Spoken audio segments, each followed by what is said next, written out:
Hello, everyone, and welcome to the very first episode of the Marr Fit podcast. I'm your host, Amar, and this show is all about real people with real stories from the fitness world. Whether you're just starting out, stuck in a rut, or deep into your journey, you're going to hear something here that hits home. Today, I'm joined by a very good friend of mine. She's been a longtime friend, Devon, someone with a powerful story of transformation that I think a lot of you will connect with. We're going to dive into her relationship with food, exercise, the moment she decided to take her health journey seriously, the mindset shift she's made, and everything in between. So without further ado, let's get into it. So, hi, Dev. Hey, Rar, thank you so much for having me. I am internally grateful that you contacted me and you want to hear all about my weight loss journey, and I'm excited to share. I'm super excited. So I want to kick things off. Can you take us back to the beginning? So, like, tell me, what made you even start on your fitness journey? That's a great question. I said, well, if you want to take it back to the beginning, then we would definitely have to take it back to 1991 when I was born, because I've always been probably a larger girl. So I think definitely around like at least elementary school, I can remember being a little larger. So I think like I've always been on a fitness journey. Maybe even if I didn't know that I was on the journey, I think, health professionals, they were always feeding me information about health and about weight and about diet. And I think like when you're just a larger child, that is just something you kind of grow up being weight conscious or thinking about your weight. So I feel like I probably started taking it seriously maybe after college because I started gaining weight after being in college and being pretty fit in college. But for the most part, more I feel like I've always been on a weight loss journey. I've always been weight conscious. Yeah, I think that's pretty consistent with a lot of people, including myself. When you say, elementary school, it makes me think back. I remember being in the fifth grade and kind of like pulling my health teacher to the side, like, yo, what can I do? I felt like something wasn't right with me. I'm like, I need some help. Was there a specific moment or breaking point for you? I think like when I got in like a healthy relationship with my partner, like when I was my current boyfriend, I think that was something that really kind of made me want to look at my health because I'm not a mother. So eventually I did want to be a mom and I'm 33, so I would be like a an older mom. And I kind of figured since I had someone that I loved that I kind of owed it to all of us to do something good for myself. Like, so I would be around to be a wife and a mother and I would be a happy mom, a hot mom. Like I didn't want to be I didn't want to be a sloppy mom. Sorry, no offense to sloppy moms, but life is hard and things are challenging, and we totally understand that. Fitness and health sometimes are luxury for people. So I've been blessed enough to be given the opportunity to consider, what I want my life to look like. And I know a lot of people who struggle don't get a chance to do that. So I'm grateful that I had the ability to kind of think what I wanted my life to look like in the future and make those changes. That sounds like the perfect reason for why someone gets started. Before we get too far and too deep into the interview, they don't have words for how proud I am of you. But for the audience that's listening, can you tell them how much weight you lost? Yes, I started at 306 pounds and I currently am 180 pounds. I lost 126 pounds. That is Crazy. It's like a incredible. whole person. That's incredible for anybody that's listening. And you and I both know that that's a huge hurdle to get over. How long did it take you? It probably took me about 13 months. So I probably did about 11 pounds a month, which is like, it's just like, it's a little like a smidge above as average. You technically want to lose about 2 pounds to like, a pound and a half a week. So like if there's like 4 weeks in so I mean technically I wasn't really I wasn't losing it too fast, but I will say for anybody who loses a significant amount of weight, you will have extra skin no matter what. If you lose 100 pounds, you're gonna have extra skin. So yeah, I just want to throw that out there before we get too deep that you're always going to be falling in love with your body over and over again. You're always going to have to reinvent yourself. So everything comes with something. So I think a lot of people think like, oh my God, you lose 125 pounds and like everything is better. And there are some things that are better, like my knees and my sleep and my blood work. But there's also some things that like don't change. So in combination with weight loss, I think therapy was a big game changer that helped me lose 125 pounds. I'm so glad that you mentioned that because people do think you lose the weight and then magically life is different. And in reality, it's like you have to love yourself in your body no matter what, because our bodies are constantly changing. Weight aside, right? Like we're always aging, there's things always happening. I can speak for myself. Like I spent so much time being concerned with my weight that I didn't appreciate my hair enough. And now your boy is starting to change. Yeah. Or your teeth, or like, or you have good skin. Like, it's so. So how did you view food and working out before you even got started on your journey? And then like tell me how has that relationship changed? Okay, it's like, and it's layered, y'all. So everything is like, a lot of things are layered. But I will say, like, how I felt about food, college. I will say college made such a huge difference for me. Because I kind of got to be in a different environment and kind of see people do different things than I wasn't raised, like how I wasn't raised. So I think going to school really helped me change my relationship with food because I saw other people eating food for fuel. I saw people working out. Like, granted, like, people were raging and stuff on the weekend, but these people were like committed to their bodies. And like I said, it's like a phase. Like, I learned all that information I see planted in college, and then you get out into the real world, and college is like a simulation. It's like the Matrix. Like, you're not in the real world. Like, everything is given to you, your books, your food, your environment, everything is controlled. So when you go out in the real world and you move to Philly, like, that is not college. So you have to eat, you have to cook, you have to get yourself to work, you have to work 40 hours a week. Like, I think people don't understand like how much goes into like health is wealth, and how much systemic and and certain things that play a factor in people not being able to meet their goals. Like, I don't think people are naturally just lazy, or they don't want to lose weight. They might struggle with their hormones, they might struggle with their environment, they might struggle with trauma, like unlearning things that they have learned all of their lives. So I feel like my relationship with food has always been healthy because I've always been a larger girl. So they've Yeah. always been giving me that information. When you're petite, they don't teach you about health. They physically look at you and they're like, you're overweight. I'm going to give you this information.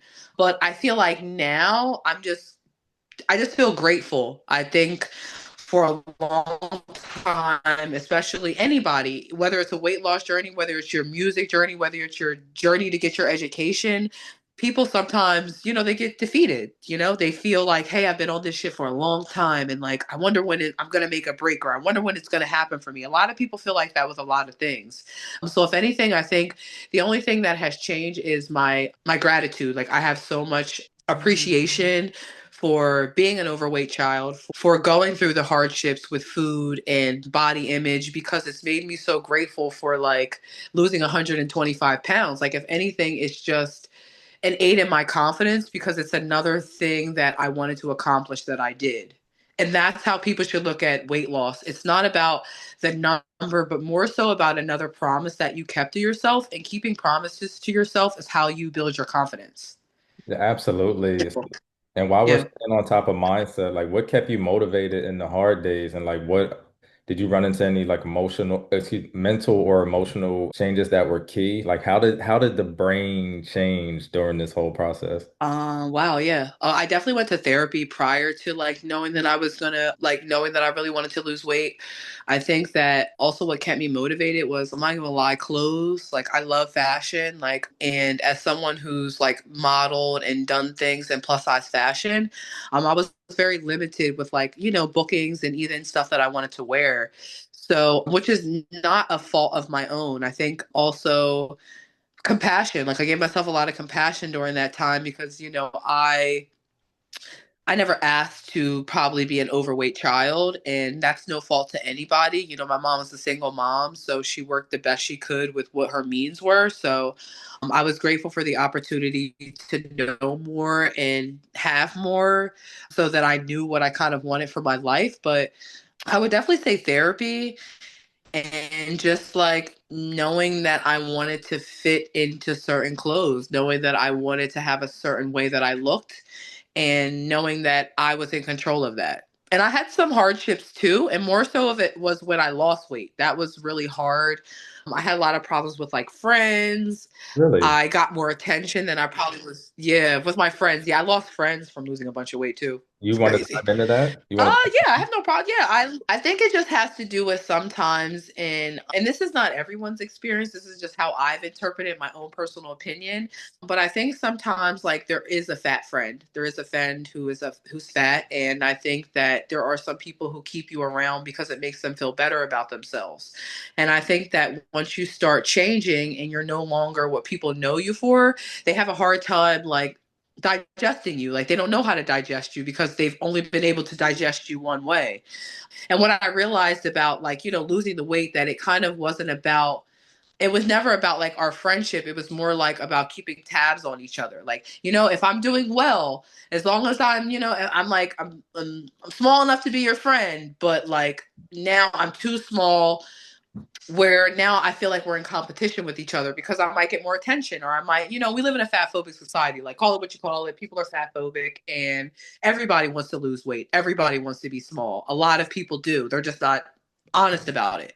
So I feel like I lost friends because I changed the way that I looked. And I might, maybe people who wouldn't talk to me before, they might now. And I think that makes people weird, because it's not about them anymore. So I had to realize that, the people who were here for me are going to consistently evolve with me and meet me where I am and be excited to meet the new me. But yeah, you do lose a lot of friends. You do lose a lot of support sometimes when you lose weight because so many people want to do it and it's very challenging and it makes people envious. I can see that. With your social circle changing some, did you find any like support in any online communities or gyms or anything like that? Like, Yeah, I didn't find a lot of support online. I think I found therapy. I think therapy really helped me interpret the new world that I was living in a new body. Yeah, I think that was therapy. I think what people don't understand is like a lot of times like you have these professionals and like in a clinical setting how they believe that weight loss has a lot to do with your mental because people's addiction to food or people's like love for food is more psychological than it is actually physical. yeah, So a lot of times people struggle with weight because they might have some things that they've never probably addressed in their lives that might contribute to like overeating or relationships with food or how you view food, how you view yourself. I think all those things really help me, like it helped me. And sometimes weight loss can be like really lonely. It could be a personal journey. So I felt like I didn't, not that I don't appreciate community, but I also feel very secure in myself and knowing what I want. And I'm a very sure person. I'm very for sure of myself. So I often find times that my therapist helped a lot because this is like a clinical, like this is a professional. Like this isn't someone who's going to give me a biased opinion or what they think. Like this is someone who has went to school, who studied, who has got a doctorate to reframe the way that I think to increase the quality of my life. yeah. So I used a lot of that to help me reframe how I thought about food, how I thought about my body, how I interpreted my relationships changing with people, and that helped me go out into the world as a happier person. I love that for you. I think a lot of people, especially depending on background and culture, kind of discredit therapy. For a multitude of reasons, but to your point, like someone with the proper credentials can help you reframe your life. Like it, so love that for you. Kudos to you, embracing therapy and all of its benefits. So Yeah. let's say you were meeting somebody, you bump into somebody on the street and they're, 300 pounds and they come to you and they say, girl, you look so good. I want to get started. I'm a brand new beginner. What advice do you have for me? Like how should I approach my nutrition? How should I approach my workouts? Like what would you tell them to get them started on their journey? Oh my God. Well, first off, I'd probably be so encouraging. I would just like tell them congratulations in advance. I think being positive and kind of like talking about your future self like it's already here is, I think that makes a big difference. And if they kind of want to talk to me about nutrition and they want to talk to me about fitness, I mean, we would talk about things that you actually like, things that you actually enjoy. I think fitness and and your physical health, like, what you eat and your nutrition, I think they can be personalized. I think everything isn't for everybody and everything doesn't fit everybody. So, I mean, what do you like to eat? And whatever you like to eat, I would first suggest making like healthier versions of that. I would also tell you to like contact your like health professionals too. I think people a lot of times like to discredit your healthcare professionals, but don't do that. Like, once again, like, no shade, no tea, but like these people went to college. They have doctorate degrees. Like, if everybody could do that, they would be doing it. You would be a cardiologist too, but you're not. You're not a cardiologist. You're not even close to that. So, like, keep it cute and go to the doctors because they know what they're talking about. If you need help navigating through healthcare, that's a whole different sector that, I think also needs to be another conversation of how Black and brown people advocate for themselves through healthcare and have their needs met. Yeah, totally get why some people are a little iffy about doctors just historically. Like, I totally understand that. But y'all, we have a voice, we have power, we have knowledge to be able to advocate for yourself in healthcare. And you should do that. You should go to your doctor and be like, yo, I'm tired of it, man. Like, what can we do? Like, what are my options? Like, what do we got for me? I agree 1,000%. So let's say they start to get more into it and they say, well, Devin, tell me specifically, what does your workout routine look like for you? What does things look like for you on a day to day? Like walk me through a day of working out and then walk me through a day of eating. What does that look like for you now? Okay, so I feel like a day of working out for me, it definitely looks like well, one, I try to go in the morning time just because it gives me freedom throughout my day. Like, I don't have to think about it. And I also think it is just it's good for your endorphins. It makes you feel better. So I think, best way to start your job with a little dumbbells and Jesus. You know what I mean? Good way to start the day. But I strength train, like, and before I was taught something different, I used to be a mad cardio girl. But a lot of times, like, weight and health aren't synonymous. So sometimes people who struggle with weight, they're not unhealthy, but also you could hold on to weight due to many different factors, like your cortisone levels, which have to do with your stress hormone, which is why I don't do hit workouts anymore. Like, I used to do high interval. Who remember showing hip hop abs and all of that? I used to be getting crazy, okay, in college. But later on, I learned that it wasn't helping me because my body, I get stressed out easily, and my cortisone levels, they increase through high stress workouts. So I only weight train. I lift. That's really all I do. Like, I lift and then I do cardio, which is the Stairmaster. I do that for the last 15 minutes of my workout, but I mostly lift. As far as my nutrition, like heavy protein, I eat a lot of berries because they don't spike your sugar. So I also eat a lot of foods that don't spike my sugar. So, like, no pastas, not really any rice.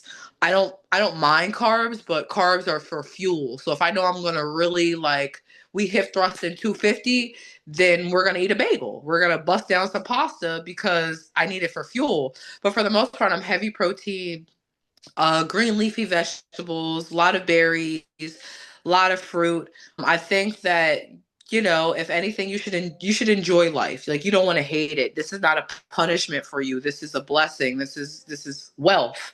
So I would encourage anybody to eat things that they like. Just have a healthier alternative of it in moderation. Give me an example of something that could be, I don't want to call food bad, but give me an example of a not so healthy food option versus a healthier version of it. Okay. Like, for example, I love pizza. Like, I love pizza. I like to eat pizza. And before, I used to eat pizza with like just regular pizza. And I went through phases. Like I learned, like, okay, like, there's a healthier option. Like, I can eat cauliflower crust. But a lot of times cauliflower crust can be made with fillers and stuff like that. So other forms of carbs. So typically what I do is I get like low carb rolls, or like 25 calories a roll. And people are like, I don't count calories. And it's like, I don't either, but also, yeah, count calories if you're kind of starting, because you need to know how much you're actually consuming. And then it also just helps you be accountable. But I get like the low carb tortilla rolls, they're by Mission. I get turkey pepperoni sausage. I buy my own organic pizza sauce. I buy my own cheese, and I get packing with fruits, and like fruits, and then I broil it in the oven, and I have my own pizza. And then that's an option. And then I still eat wings. Like I still bust down wings. Like we still go to Wingstop Yeah. because what people don't know is like, healthy fats are good. Like lard is better for you than vegetable oil. So if my wings are fried in lard, I mean that's better for me than frying them in vegetable oil. Obviously, it's better to bake them in the oven, but yeah, I'll still eat them with some hot sauce and and I'll have wings and a diet Pepsi. There you go. It's the same thing. It is. I think a lot of people, especially depending on their relationship with food, and especially if you got a long ways to go, right? Like you lost like three times the amount of weight I'm so proud of you.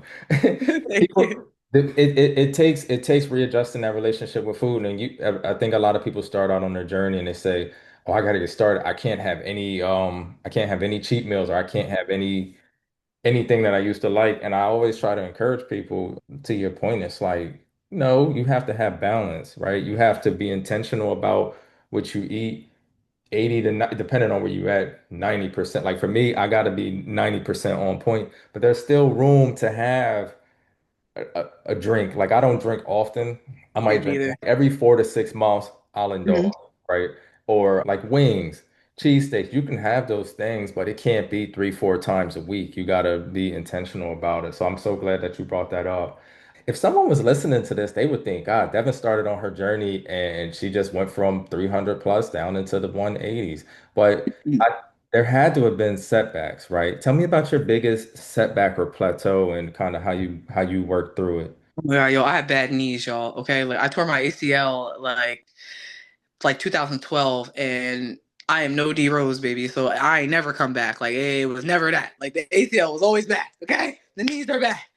And now I'm like 33 with like arthritis in my knees because I was always so heavy.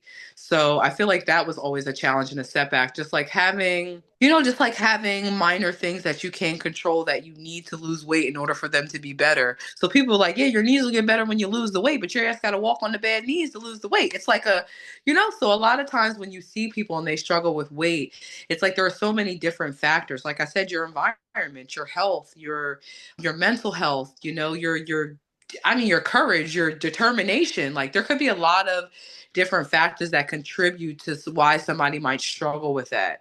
And I had a lot of setbacks. Like, I mean, I've lost and gained weight a million times. That's why this time was very personal because I was getting older and I kind of felt like, oh my God, I don't want to be like Luther Vandross. Like, I love Luther, like RIP Luther, but that nigga lost weight and up and down, that's bad on your heart. And I was like, I can't go out like this. I need to get it together. And Yeah. I kind of did, and yeah, I wanted to be around to live life. Like I wanted to be around to at least pay off my student debt. Like I ain't even gonna live to see it. They're gonna pass my debt down.